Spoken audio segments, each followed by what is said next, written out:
are you about watching Eddie begin his era coaching at Bowling Green?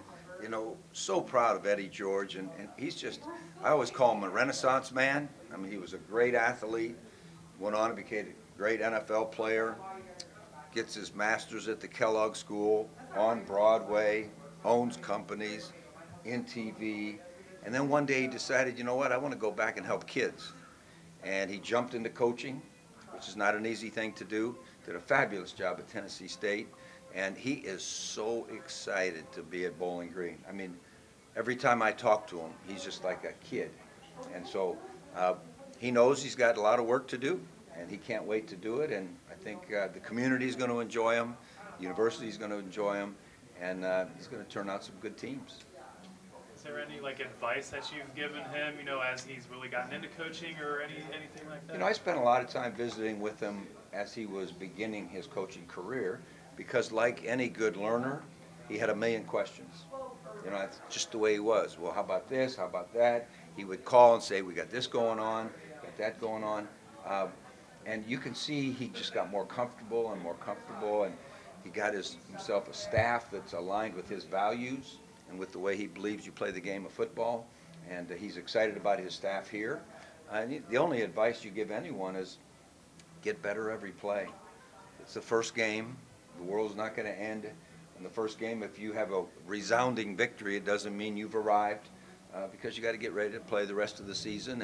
And so he'll do a great job, and just proud to be here on this big day for him. Urban is the fifth straight Ohio State head coach to go into the College Football Hall of Fame. Does Ohio State make Hall of Fame coaches, or do Hall of Fame coaches make Ohio State? Ohio State makes Hall of Fame coaches. I mean, at Ohio State you have so many great opportunities and great kids, and the state loves the game of football, and I don't think it's a coincidence that if you get a chance to coach at Ohio State, you're probably going to have some pretty good success. Now, a guy like Urban Meyer had extraordinary success, not just at Ohio State, but at Utah, at Bowling Green, at Florida, and so he's very deserving of going into the Hall of Fame. And when you're blessed to have coached at Ohio State, there's a good chance you're going to get to that dinner. Of course, you've known Eddie George for a long time. What's the biggest differences in development that you've seen in him as a head coach from his time when he took the job at Tennessee State to now taking his job at BG? Hey, I think like anything, you have to have the right person first to do anything. How do you go from the NFL to Broadway? Because you have the right kind of person. How do you start your own companies? How do you do all the things he's done? So he was the right kind of person, and he happened to know the game and have had extraordinary experiences in the game. And you knew that he loved young people. And so he just developed that but it was a new business. It's a little different being a head football coach than it is a player, being a head football coach than a Broadway performer. But he was the right kind of person. And so experience teaches us all. You can't read and get the understanding of how to do something. You have to go do it. And he went and did it, and now he gets to be at Bowling Green, and I think it's a great marriage. Because of Eddie, does it feel like the profile of Bowling Green is as big as it's ever been, between him, between, just Maction, between all this stuff? It feels like people are talking about Bowling Green more than they ever have. Oh, I think there's no question. Eddie George brings something to the Mid-American Conference and to Bowling Green that is like, woo, wow, Eddie George is at Bowling Green. And, that lasts until the first game, right? And then really you become like any other coach, and you're judged on watching the teams improve. How do you do over the course of time?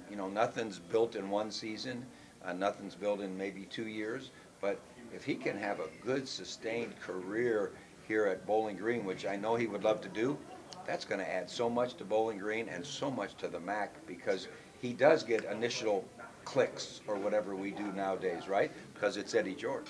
I'm curious from your perspective, just kind of college football big picture, what are your thoughts on the way the NCAA has changed its positioning on postseason bans and not wanting to punish current players for previous regimes, like in the case of Michigan? There's so much change and there's so much up and down. I think I really don't have an opinion on how they're doing right now. I think we're a little bit up in the air as to what do we really think college athletics needs to be all about. And but you have to go, you have to run the path. There's another season, there's another decision, and so forth. But I don't really have an opinion on how they've been consistency-wise or anything like that. They got a lot of big fish to fry, and hopefully we'll get working on it. How concerned are you for the future of college football for those FCS programs, the Youngstown States, as well as for the group of four, the Mid-American Conference schools? I think if you keep the values in mind of why you want to have an intercollegiate athletic program, which is the lessons learned, the camaraderie, the community spirit, those things, I don't think you can ever defeat that. That is going to outlive anything. How we're going about some things and decisions being made, I'm a little concerned that do we have the right things in mind sometimes? But hopefully we'll get some great people in the room and figure out the best going forward, because as you can see all over the country, intercollegiate athletics, group activity, marching bands, anything that brings people together to work together, to become a part of a team, we need those things in our high schools, we need them in our colleges of all sizes, and we've got to make sure that there isn't a problem in the future for the FCS or the smaller FBS, and we have too much to offer to mess this up.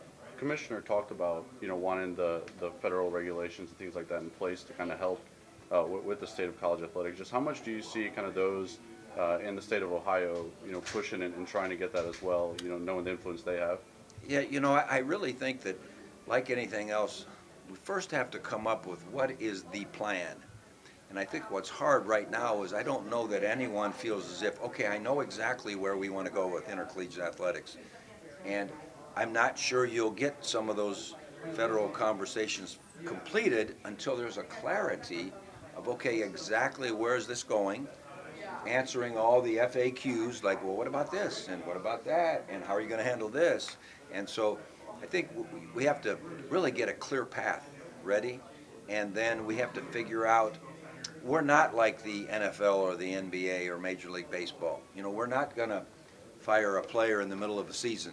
These are college kids in the middle of a college year. So it's going to be different. We got to figure out how we're going to do it. And then I think once we can get that plan that everyone says, aha, I think that's the way to go, then we might get the federal help and get some of the decisions for how it will affect the Bowling Greens, the Mid-Americans, the FCSs, and the Ohio States of the world. All right, troops. Thank you. Thank you. Appreciate it. Get ready.